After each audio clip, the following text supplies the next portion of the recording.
Hello, Dean. Hello, Carrie. Good afternoon. Hello. It is a marvelous day. Great to be Yes. back with you talking about our next conversation in the Inner Nine series. Wow, don't even know my own intro. So today we're going to talk a little bit about business acumen, which means a lot of things to a lot of people. Oftentimes, I think a analogy or story from the real world may help. So, Carrie, you once told me about a team that executed flawlessly, but they still missed the mark. So, what actually happened there? If we're talking about the same story, I think we are. It was the one time that we worked with the finance team. They delivered every project on time, under budget, zero defects. Their process was absolutely textbook.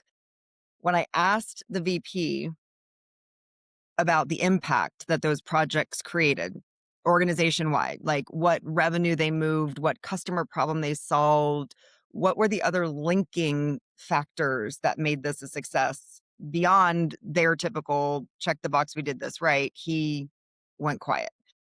He didn't know how the metrics connected the workflows, the departments, the people, the output. He didn't actually know why they mattered. They were winning at activities, right? But they were losing at the impact factor. Yeah, but they're hitting their deadlines, they're Mhm. making their budget. So, isn't that success? Sure, but isn't that also the trap, right? Because on paper, everything looked great. In reality, they were pouring energy into work that didn't actually move the total revenue, the cost of other areas or workflows that were costing the company, or the metrics where the executives really were going to ask the questions in the next board meeting. So the technical excellence without the business acumen side of it, it's not just wasted effort, it's wasted potential. And I think it's an invisible leadership gap that keeps very competent people from becoming highly influential ones. Okay, so where does the breakdown really hide? Is it in skills? Is it communication? Or just understanding the business as a whole? It's the breakdown lived in understanding the business. So they could describe what they did, what their function did, what their role did, but not how the company won.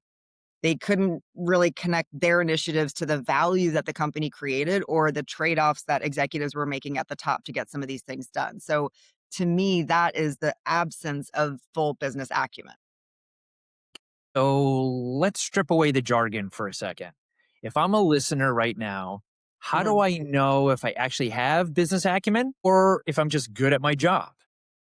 So if you're in finance, it's not just knowing finance. If you're in IT, it's not just knowing the tech stack. If you're in HR, it's not just knowing how HR operates, right? It's not about knowing your function in the textbook sense. It's about knowing how your business really works, where you plug into it. And it's the difference between being really busy and being strategic, between working really hard and then working towards something that actually moves the needle in the business overall. Okay. So, what are some of the signs that someone is flying, say, half blind, even if they actually look productive? Okay, great question. So there's 3 big tells. First, they're really busy, but they can't articulate which numbers they're moving or why. And again, I don't mean just within their role or their function. Okay. Second, they can describe what they do, but not how the organization as a whole wins, which is sounds like, what makes it different, better, or worth the customer's choice. Third, the priorities are driven by urgency instead of what moves the metrics that matter. And those are symptoms of low business acumen. Can you give us a concrete example? Maybe what does that kind of look like in a meeting then? Sounds like 2 functions coming together, one with the request of the other. Let's say it's tech between HR, say they're working on an HRIS program.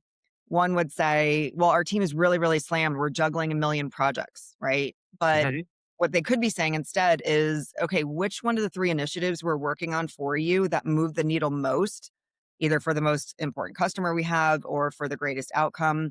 The answer generally is just a shrug and a gut feeling. It's being able to recite the activity that's working and the status updates, but it's going quiet when asked, okay, how does this actually change revenue, cost, risk, or customer outcomes?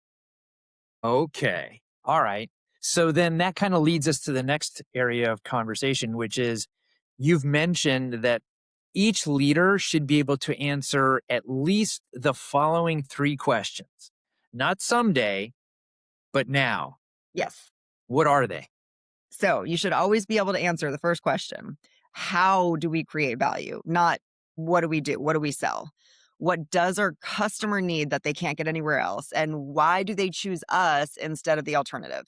If you can't answer that in one sentence, then you're telling stories about features instead of actually being able to express the impact. Okay, I get that. That makes sense. But if I'm a mid level leader, how do I answer that without just repeating the website? What's a bad answer versus a good one?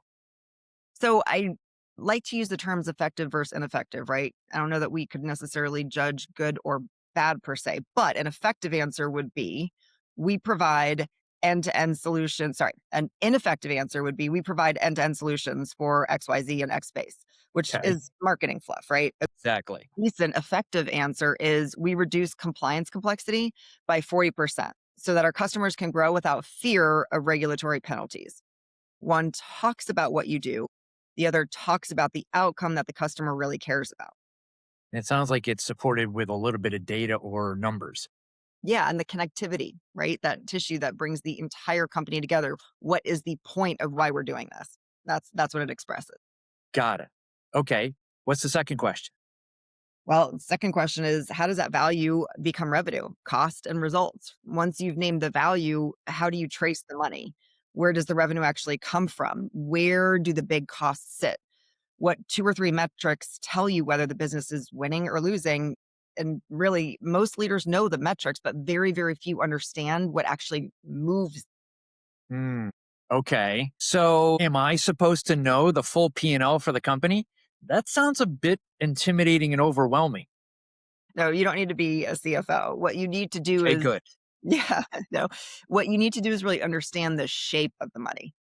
And so, what products or services drive the most revenue? Where the organization, where do they spend heavily?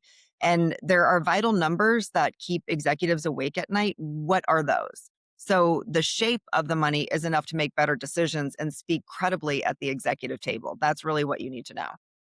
Okay. And then question number three? Mhm. Is really where does my team plug in? So this is where it becomes personal. Your work intersects in the business model somewhere, either in customer acquisition, retention, operational efficiency, risk reduction. It fits somewhere in there. It's not a workflow. It's not pass the baton. Here's where I have it, and here's where I give it back or give it away. It Hmm. really is identifying that intersection and knowing the difference between being an individual contributor or an individually contributing department versus being a leader with actual influence. Great delineation between the two. Because, a lot of people will say, hey, you know what? We do good work. But how do they get that to a real business answer?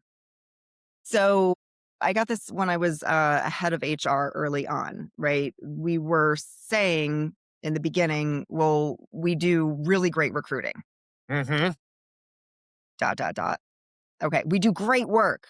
Well, how do you know? And how do you articulate in a way that actually moves the needle? The script, flipping it, should be well, we shorten onboarding by 20 days because we're picking the right talent. And that accelerates revenue recognition because we're able to put people in seats that are able to be productive in a 45-day cycle instead of a 90-day cycle, right? Okay. Or we are able to reduce churn by 3 points, which protects recurring revenue. So you name the value chain link that you touch and then the specific metrics that you influence, not just the ones that sound important or the ones that are drilled into you based on your function or role. Okay. So let's kind of zoom out a little bit. Let's see the whole board here. You talk about this, what you define as a four-box framework, as a way to see the whole board or have that bigger picture. Why four boxes, not 12, not 10? Oh, that's funny. It's a good question. Complexity is usually just a system that you haven't really mapped out yet. So 4 boxes adds clarity without oversimplifying. They're just Okay. simple enough to be able to complete in an hour, powerful enough to change how you make decisions for years to come. So the goal is not to capture every detail. It's how do you make the invisible visible? Got it. Can you walk me through each box? Kind of like if you're sketching out on a napkin. So imagine a 4 box quadrant, right? And so box one is who relies on us. That includes external customers and internal stakeholders, such as finance, operations, partners, regulators, anyone whose success depends on your team. Every decision that you make hits this ecosystem. So who counts as a stakeholder that sometimes gets left out or forgotten? Honestly, internal teams are the most overlooked. It's like the group that can't close the books unless your data is really clean, Okay. or the commercial team that can't sell unless you deliver on time. Regulators, partners, even your own employees are stakeholders in the value that you create. So then you look at box 2, and box 2 is, what problem are we solving? Not what do we do, but Okay. what outcome do these people need the most? Most leaders default to features such as, well, we manage compliance infrastructure, but a more strategic answer filled with business acumen is, we reduce compliance complexity by 40% so that our clients can scale without the fear of shutdowns. There's a huge difference, and that difference really is whether the customer actually cares about what you do or not. Okay. So now I can hear already people saying, you know what? We provide 12 different kinds of value. How do you focus in and clarify where you're focusing on? It reminds me of the early journey with KLES, where when people would ask what we would do, it would take me 10 minutes to explain all of the products and services. But at the end of the day, we make the intangible aspects of a deal tangible, right? We make leaders that say leadership isn't the problem realize that leadership might actually be the problem. We can spin it in a lot of different ways, but Yeah. what you do is you just pick one core outcome or one core problem. And if you can't name the main reason that people are choosing you in plain language, then you really aren't owning your value proposition. You're just sort of orbiting around it, and Hmm. have focus. And when you can really express that, that focus creates power. Okay. So box 3, where does the money come from and where does it go? And again, you don't have to be a CFO, but that's really just revenue streams, cost drivers, and the few metrics that signal health. So again, it's not the full P&L, but an understanding of Hmm. which offerings generate the most revenue, where the biggest cost buckets sit, and which metrics, if they move in the right or wrong direction, trigger a real concern at the top. Okay. So if I'm intimidated by the finance piece, which Mhm. I often am, For you. what's good enough for this box? Oh, I totally get it. I'm not a numbers brained minded person, but what you have to be able to express and articulate are the answers to 3 questions. One, what are our primary revenue engines? Okay. What are the largest categories of spend that enable that revenue? And Okay. then which 2 or 3 metrics make executives stop a meeting if they suddenly change? That level of understanding is how it changes how you prioritize and how you speak in the room. Okay. So that brings us to box 4. Yes. Where does my work fit into this? This Yeah. is the move from abstract to action. So this is where you see that your team touches the business somewhere, whether it's acquisition, delivery, retention, efficiency, risk. You name where you sit in that value chain and then what metrics you actually move. That defines your sphere of strategic impact. Got it. All right. So let's make this tangible. So give me a couple of roles and how they might fill that in. Okay, so if you were to take an operations leader, they might say something like, "We fit in by improving on time delivery and reducing defects," which in turn drives customer retention and lowers rework costs. Okay, so then you tie that into metrics like on time performance, cost per unit, customer satisfaction. A customer success leader, conversely, might say, "We reduce churn and expand accounts," and connect that to renewal rates and net revenue retention, right? An HR leader, as another example, might say tie their work to time to fill critical roles, ramp up time to efficiency, and regrettable turnover in key positions. Okay. Good. So how does a leader know if they're maybe 10%, 50%, or close to 100% on their business acumen? That's a great question, because if we are evaluating ourselves, me not being a finance person by trade or by education, I might rate myself low, but I actually have a high business acumen. And somebody might feel the inverse, where they feel really solid in a certain area, but Hmm. they might not actually be communicating it in a way that expresses that influence. So the way that you would do that is use a simple confidence scale. At 10%, you can describe your tasks, but not how they tie to value or money. Okay. 50%, if you were to rate yourself 50%, then you can explain some of the value chain key metrics, but there are kind of fuzzy spots that you tend to avoid or just don't know. All right. You're 100%, you can clearly walk someone through how your part of the business creates value, how it shows up in revenue and costs, and exactly where your team specifically affects those numbers. All right. That's pretty straightforward. I can get that. Yet, what are some of the questions that maybe quietly embarrass leaders when they get asked in the suite? So it would be questions like, what metric does your team move the most? If we cut your project, what would change in our financials or for our customers? Okay. Or what trade offs did you consider when you chose this as a priority? Yeah, if a leader can't answer those directly, then it exposes the gap between execution and real strategic understanding. They can do the job, but do they understand how that job has a ripple effect across the organization, other workflows, and the customer, right? Got it. So, how do you get people to name what they don't know without the risk of feeling exposed? So, in our executive coaching practice, when we work on business acumen, we give our clients a homework assignment. We ask them to go to a neighboring department, somebody that they work with that's not in their function, and we ask them to be vulnerable and transparent and say something like, I know that we're working on this project together, but one metric I fully don't understand about how you do what you do.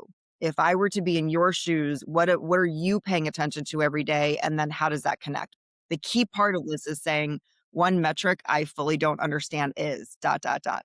Or one part of our model that I'm a bit fuzzy on. It might be one person I'll talk to about this is dot, dot, dot. And I think admitting that gap is actually a power move because the first step is closing it. Yeah, that makes sense. So, this isn't just go read the annual report and suddenly you're strategic, right? No, I mean, you can get financials, hopefully, in your company. You can get them anywhere. If you're a public company, you can download the annual report, right? Information helps, but business acumen, it grows fastest in conversation, not in isolation. So you learn the most when you're sitting with someone who sees more of the board than you do or a different perspective of the board than from where you're sitting. And then you ask them real performative questions. Okay. So, what does a good learning conversation look like in practice? Can you share a little bit of that? Yeah, so you choose the right people. You would go to finance leaders, you would go to senior executives, perhaps. You would go to cross functional peers. That's a big one. Then you frame the ask. Say, I'm trying to better understand how X ties into our results. So, can I get 30 minutes of your time? When you do that, you show up with questions like, what metrics matter most in your world? What trade offs are you managing regularly? What keeps you up at night? What do you wish more leaders understood about how this business works? And I'm thinking now of a client that we both worked on opposite teams. I had one executive, you had the other. And when we had them come together with this exercise and ask one another these questions, I remember they were working on one key project and there was a lot of friction. When they started asking each other these questions, what came out of that was pain points that neither would express to the other because they never had a reason to. But the outcome was when you ask me these questions and I'm sharing with you my world, they started to see from the other person's perspective. Then they started to be able to connect the dots and they were able to then figure out how the whole workflow fits together, not just their project, their input, their push, or their drivers. Yes. All right. So, that's quite a bit. So, if I'm listening on to us, maybe in the car right now on my way to work, let's chunk it down. What's one conversation I can schedule this week that would genuinely help and deepen my understanding in this capacity? One of the sayings that we have closest to the dollar, right? If one Yeah. person touches the money more directly than you do, and maybe that's somebody in finance, okay, maybe it's just a business unit leader, maybe it's somebody in sales. Ask for 30 minutes of their time, take them for a coffee, do whatever. Your goal is to walk away understanding at least one metric, one trade off, and one part of the business more clearly than before. That's it. It's as simple as that. Okay. So, one metric, one trade off, one part of the business that you didn't really get before. Yeah. That's fairly simple. Okay. So, you've said, and I've heard you say this before, that business acumen, it's not a destination, it's kind of a direction. What does that mean in terms of behavior? So this would be like if you and I were saying we're going from Florida to California. Hmm. and we were going in the dark with a car that only has 200 meters of headlights, right? Is that a Okay. right? Is that a right? How far do headlights go? I don't know. Maybe I should Probably ask. And about maybe about that. so if you're driving to California, you can only see 200 meters in front of you. You know you're still heading in the right direction. You generally know you're going north and you're going west from Florida, right? You don't need the entire map to memorize it to have it all planned out. So what it means is that you don't just arrive at business acumen, you practice it. You just sort of go along with the journey and you take in contextually the things that matter around you. If you are driving on this journey and it's raining, you're going to turn on your windshield wipers, right? If you are driving on this journey and there's a detour, you're going to have to work around that detour, and you know that and you know how to do that. Each time you think about this journey, you're mapping your business more clearly through each conversation. And those conversations that you're having with these people as you're going along this journey, they see things from different angles. And that helps you make your decisions with greater clarity and more impact. Those reps compound. The more times you drive from Florida to California, you Yeah, know the way better, right? You know the sure. shortcuts better, you know the detours better. So leaders who stand out are the ones who are committed to this cycle: learn, connect, deepen, repeat. Okay. So it's that repetition, just like anything, right? When you're learning something new, it's just doing it over and over again. And after a while, you start to get pretty good at it. Okay. So let's make it clear that someone could pause this conversation right now and actually do it. What are the two concrete actions you want them to take? First, complete the rough version of your four-box business map. When you're done, you should be able to explain your business model and your team's impact in one clear, confident conversation. Then, second, schedule one learning conversation in the next 2 weeks with someone who has more visibility or is closer to the dollar than you are. Success for this looks like walking away understanding at least one metric, one trade off, and one part of the business better than you did before. Okay. And then what changes when leaders actually begin to see the whole board?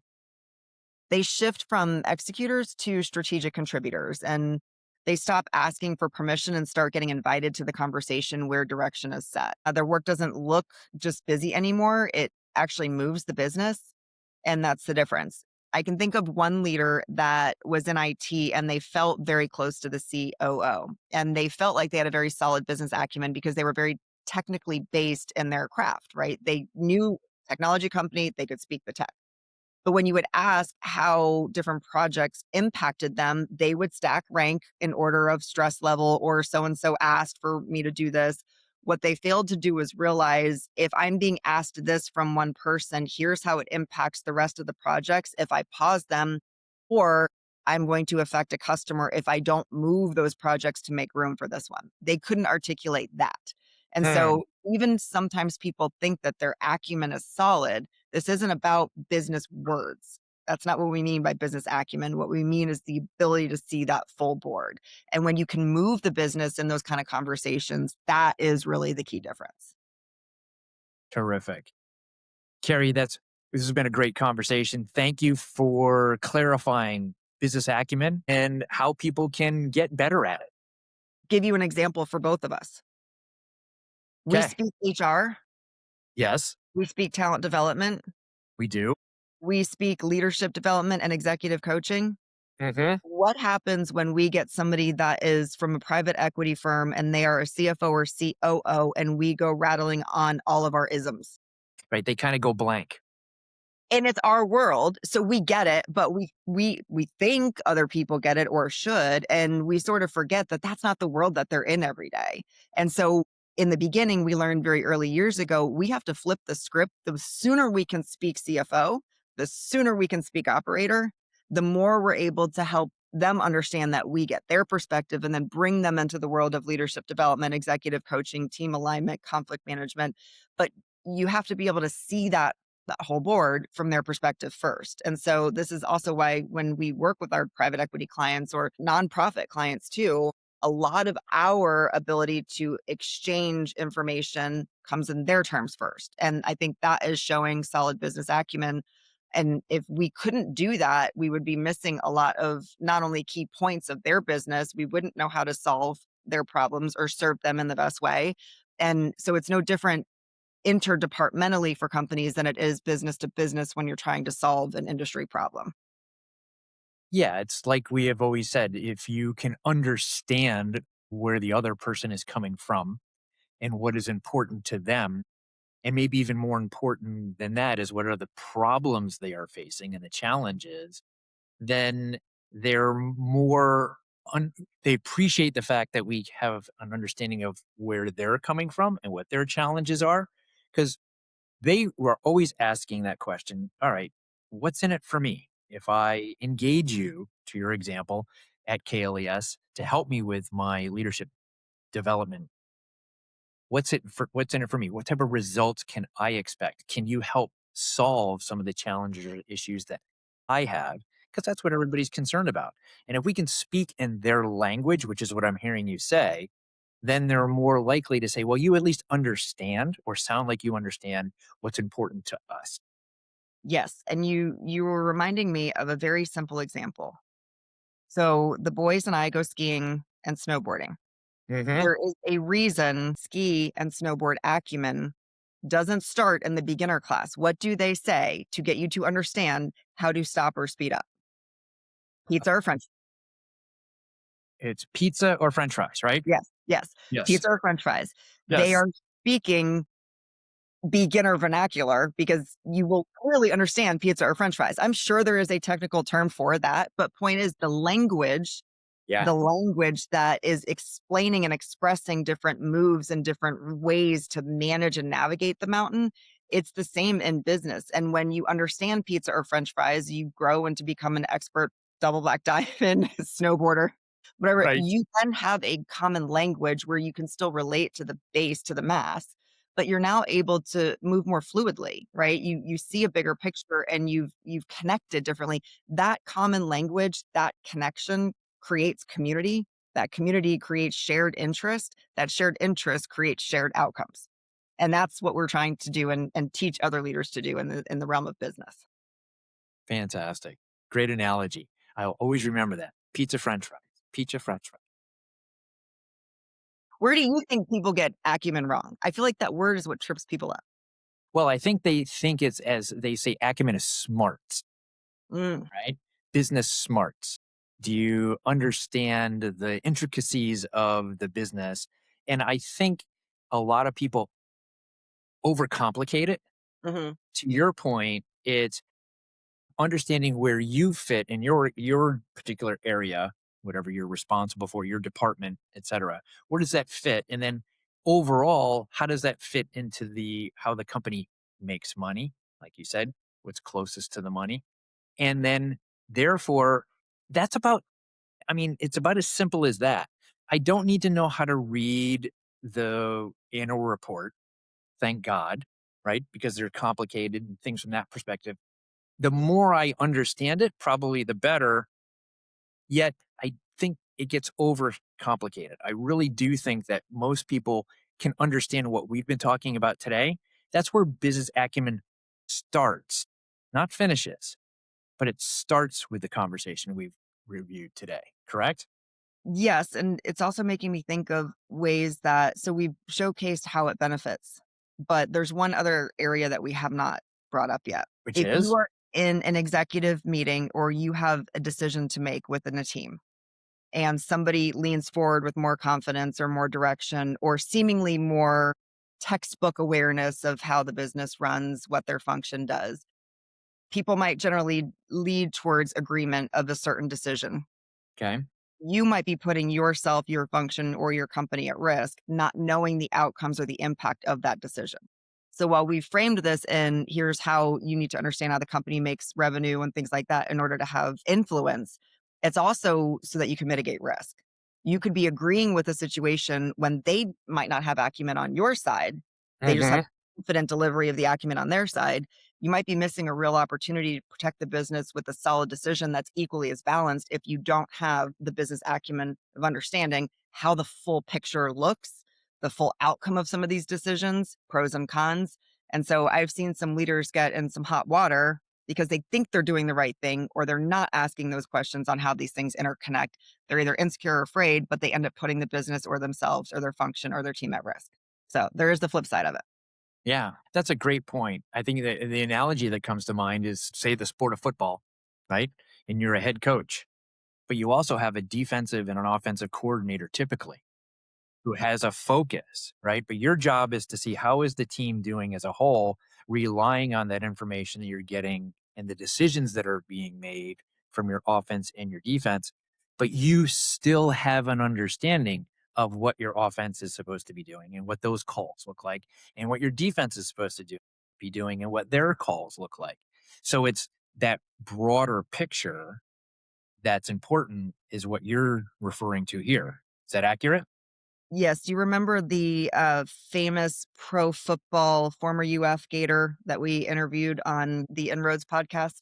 I And you remember the do. story that he told us where he put the offense and defense team against each other, and they were doing their thing, and, one of the sides was winning over the other. Point was, one of the if they didn't win this competition, the losing side had to go clean up all the equipment or something. Right. Yes. So they were like, We're not going to do this. This is a stupid game. I don't want to participate in this." Long story short, what the coach ended up saying, to your point about seeing the full field, is if you are out there longer, right? If you were out there longer, how much more exhausted are you going to be? So you Mhm. have to have the offense stronger, right? Defense isn't better than offense. Like, you all have to work together or you are going to spend X more amount of time on the field. Is that the best thing for you, for your team, or the team as a whole? And so understanding how that interconnected, that was a big light bulb moment for him to say, it's not just about defense or offense. It's about how are we giving each other time to recoup, time to be able to have the ball, pass the ball, all of that stuff. So yeah, it's a good analogy from a football perspective. And I think it goes back to most a lot of times we hear the word silos, right? Mhm. And then so we have that silo. I'm in finance, I'm in HR, and this I just focus on what's important to me. And what we're saying is lift your head up and look over and see how you interact, and what are the relationships that you have, and what does that mean to the business as a whole. Yeah. And you made me think about that with the story from the Gator football team, because they were just concerned with offense. Yeah. They were just concerned with defense. And the coach is like, no, no, no, no, no. We're a whole team, offense and Plays for defense. We can't 4 function quarters. without each other. Right. Right. And the better that I function on defense, that gives the offense more time to function, right? And so it's a give and take, but it's having an appreciation for what the team looks like as a whole. And I think that's what the key thing we're trying to drive to in today's conversation is, overall, what does the company look like and where do we fit? Where does my contribution fit to the overall goals of the company? And how do you see outside of yourself? That's really where you get the acumen from, the understanding, the awareness, and the context. See outside of yourself, see the full picture. Another analogy we use is if you're a fighter in the ring and you're going toe to toe with somebody, it looks very different than when you're the owner of the ring and you're running the entire event, the entire operations, Yeah, right? All the vendors, all the entertainment, the ticket sales, like you see that in its totality. That is the kind of acumen you would wanna have. When you're a fighter, then you understand the sport very differently than if you're literally just seeing eye to eye, toe to toe. So that's a you wanna great be analogy. above the Yeah, ring, not in yeah, the ring in your business thinking. absolutely. That's a great analogy too. All right, till next Well, Carrie, time. thanks. This has been good. Great conversation today on business acumen. Hopefully, we shine a little bit of a light on a different way of looking at it, Yeah, and looking forward to our next conversation in the Inner Nine series. sounds good. Thank you, Dean. Bye bye for now.